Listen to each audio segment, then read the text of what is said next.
సమయం ఆసన్నమైంది. ఇంకా కేవలం 4 రోజుల్లో పరమశివుడి అనుగ్రహం నీ జీవితాన్ని తాకబోతోంది. ఈ వీడియో నీ కంట పడింది అంటే నీ కష్టాల ముగింపు మొదలైందన్నమాట. నా కళ్ళలోకి చూడు, నీ తలరాత మారబోతోంది.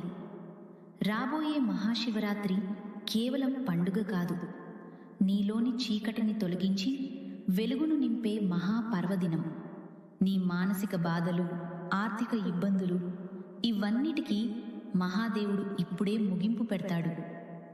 గతాన్ని తలుచుకోకు, భవిష్యత్తును భయపడకు. నీ బాధ్యత ఈ శివుడిదే. 4 రోజులు ప్రశాంతంగా ఉండు. నాతో ఎవరూ లేరు అనుకోకు. నీలోని శివశక్తే నీకు తోడు. ఎంత పెద్ద కష్టమైనా ఈ శివరాత్రిలోపే మంచులా కరిగిపోవాల్సిందే. నమ్ము. ఓం నమః శివాయ.